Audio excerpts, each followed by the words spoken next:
سرخط خبرهای مهم. شکایت یک مرد: پسر محبوسم را مجبور دارند به جنگ اوکراین رود. پشیمانی مادری که 4 فرزندش را به دریا انداخت. رسانه‌ها: پوتین تا آن دم جنگ را ادامه می‌دهد که به خواستش برسد.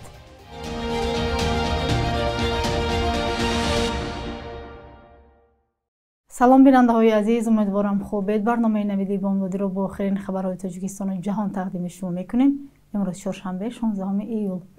یک خانواده تاجیکستانی در روسیه از آن نگران است که مقامات پسر زندانی آنها را مجبور دارند تا به جنگ در اوکراین برود. پدر میگوید پسر حبس شده‌اش را کارمندان زندان همراه با نمایندگان کمیساریات حربی در شهر برینسک روسیه با زوری و فشار مجبور دارند خط رضایتی رفتن به جنگ را امضا کند، ولی او راضی نیست. و گفته او تلاش‌های خانواده برای دریافت کمک حقوقی از سفارت تاجیکستان در مسکو نتیجه نداده است، هرچند قانون‌های تاجیکستان اشتراک در جنگ‌های خارجی را به شهروندان منع می‌کند. پدر جوان زندانی گفت به نقل پسرش در زندان برینسک فشار بیشتر بالای محبوسان تاجیک و ازبک است که برای رفتن به جنگ راضی شوند. او از مقامات تاجیک خواهش کرده است که پسرش را به تاجیکستان استرداد کنند تا او ادامه دوره جزایش را در زندان تاجیکستان گذراند. این بار اول نیست که مهاجران از کشورهای آسیای مرکزی از مجبورند به جنگ فرستاده شدنشان از سوی مقامات روسیه شکایت دارند. دوام 3 ساله حمله روسیه به اوکراین خبرهای زیادی درباره فرستاده شدن مهاجران به جنگ علیه اوکراین رسانه شده است. یک قسم این مهاجران را با وعده آزادی از زندان‌های روسیه به جنگ بردند. در همین حال رسانه‌های روسی خبر می‌دهند که ولادیمیر پوتین رئیس جمهور روسیه تصمیم دارد جنگ را در اوکراین تا زمانی ادامه دهد که غرب مذاکرات را با مسکو بر اساس شرط‌های صلح پیشنهاد نموده او آغاز نکند. در این زمان خبرگزاری ریترز روز سه‌شنبه با تکیه به 3 منبع نزدیک به کرمل خبر داد که پوتین آمادگی‌های پرزیدنت آمریکا دونالد ترامپ برای تمدید تحریم‌ها علیه مسکو را به اعتبار نخواهد گرفت. با گفته همصحبتان این آژانسی، ولادیمیر پوتین که ارتش آن بیش از 3 سال پیش حمله گسترده به اوکراین را آغاز کرد، معتقد است که اقتصاد و نیروهای مسلح روسیه به قدر کافی توانا هستند تا به تحریم‌های میانبعده کشورهای غربی مقاومت کنند. روز 14 ایول پرزیدنت آمریکا دونالد ترامپ اعلام کرد که به اوکراین سلاح می‌فرستد. در عین زمان او هشدار داد که اگر روسیه به صلح موافقت نکند، همکاران تجاری مسکو را تحت تحریم قرار خواهد داد. منابع ریترز که با مقامات بلندپایه کرمل نزدیکند گفتند که پوتین جنگ را زیر فشار غرب خاتمه نمی‌دهد. مدینه حلیمова زنی از پرخور که خود و 4 فرزندش را به دریا پرتافت در مرافعه سعودی گفته است که از رشک به چنین کار دست زد و از کرده‌اش پشیمان است. در دوره پرونده این زن علاقه 2 مرافعه سعودی برگزار شده است. بهروز علیف وکیل دفاع مدینه حلیمова در صحبت با آزیا پلوس برخی جزئیات این قضیه را از قبل خود زن نقل کرده است. به نقل زن، شب حادثه به تلفن شوهرش پیام می‌آید و او بعد خواندن صحبت شوهرش با اون زن رشکش زیاد شده دست به این کار داده است. در همین حال او در مرافعه گفته است که از شوهرش یگان شکایت ندارد. وکیل دفاع مدینه حلیمова فرضیه بیماری روحی داشتن این زن را رد کرده است. قبلا نزدیکان شوهر مدینه بیماری روحی بودن این مادر را سبب فاجعه گفته بودند. مدینه حلیمова شب 29 ایون با 4 کودکش خود را به دریا پرتافت. کمی پایینتر خودش از دریا بیرون شد ولی کودکان را آب برد. جسد 3 فرزند خردسال او پیدا شده جستجوی یک طفل 5 ساله دیگرش ادامه دارد.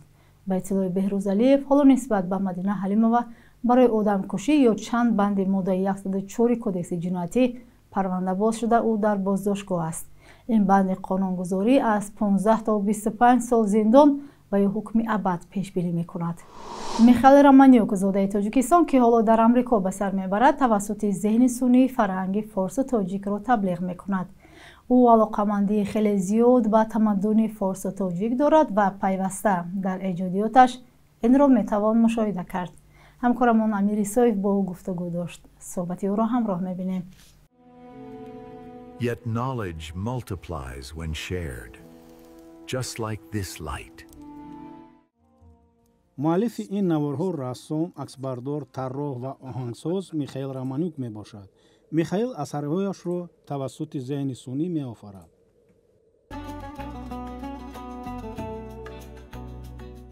Профессиональным творчеством я начал заниматься еще в студенческие годы. ҳанӯз аз даврони донишҷӯиам ба тарроҳӣ шавқу рағбати зиёд доштам.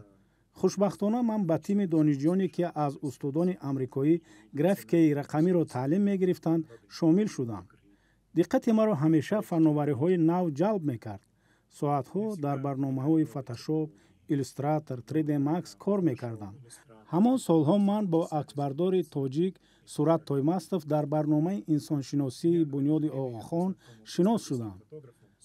аз ҳунари ӯ илҳом гирифтам ва пешаи аксбардории ҳирфаиро ба худ касб кардам. баъд аз ба Иёлоти Муттаҳида кӯчиданам аксбардориро тарк кардам, аммо фориғ аз кор шуғли ман офаридани наворҳои кӯтоҳ ва мусиқӣ гашт.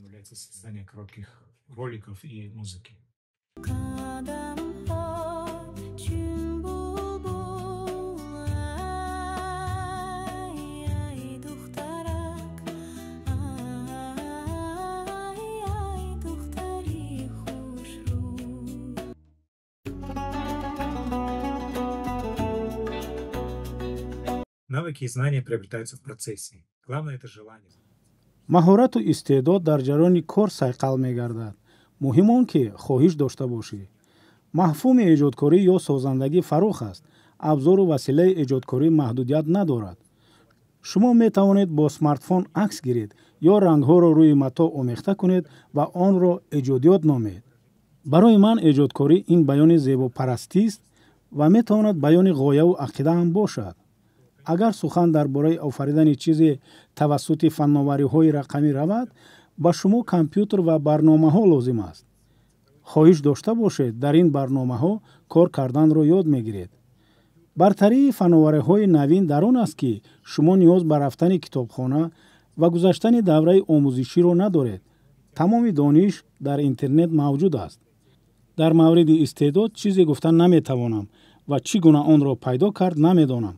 аммо шахс дар ниятҳояш қавию устувор бошад, дар роҳи дуруст аст. Мне кажется, если человек проявляет упорство в том, что он делает, он уже на правильном пути.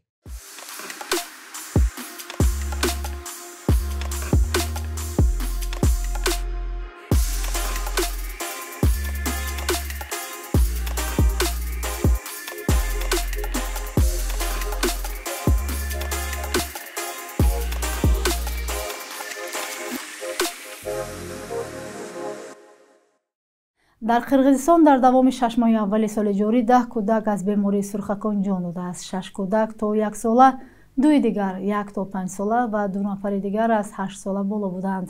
маркази ҷумҳуриявии иммунопрофилактикӣ гуфтааст, ҳамаи кӯдакони даргузашта аз бемории сурхча эм нашуда буданд. Гулзода Даданова, намояндаи ин муассиса, ба радиои Азатӣ гуфтааст ки дар давоми соли ҷорӣ дар Қирғизистон 8572 ҳолати гирифторӣ ба бемории сурхча ба қайд гирифта шуда, бештари омор дар шаҳри Бишкек сабт гардидааст.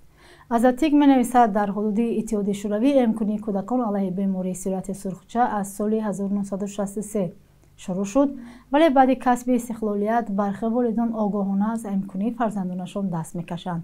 дар натиҷа дар солҳои 2014 ва 2015 дар саросари ҷумҳурӣ 17000 ҳолати беморӣ сабт шуд. баъди тадбирҳои саросарӣ соли 2023 эпидемияи нави сурхча сар зад. мақомоти беҳдошт сокинонро ташвиқ мекунанд ки фарзандони 1 то 6 соларо ҳатман зидди сурхча эм кунанд. бахши як рӯзи таърих аз муҳимтарин таҳаввулоти таърихӣ барои имрӯз 16 июл хабар медиҳад.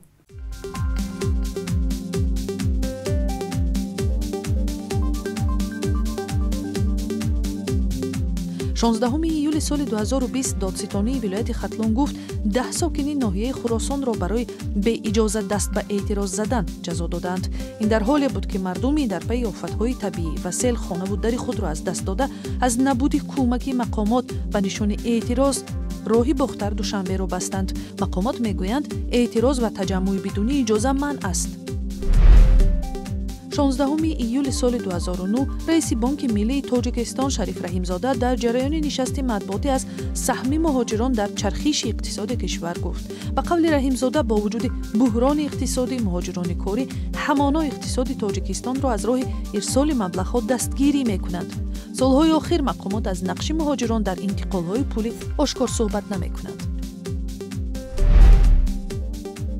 16 ایول سال 2019 انجمن مهاجران آسیای مرکزی در اروپا از تأسیس جایزه بین‌المللی فیض نسا واحدова خبر داد.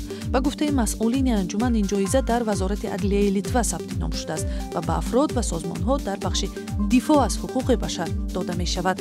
حقوقشناس فیض نسا واحدова که با پرونده‌های پر سر و صدای سیاسی سر و کار داشت، ینوری سال 2019 درگذشت. بانک ملی صبح امروز قرب اسعار خارجی را چنین تعیین کرده است: 1000 روبل روسی برابر است به 122 سومونی، 100 یورو به 1119 سومونی و 100 دلار باشد 959 سومونی مقرر شده است.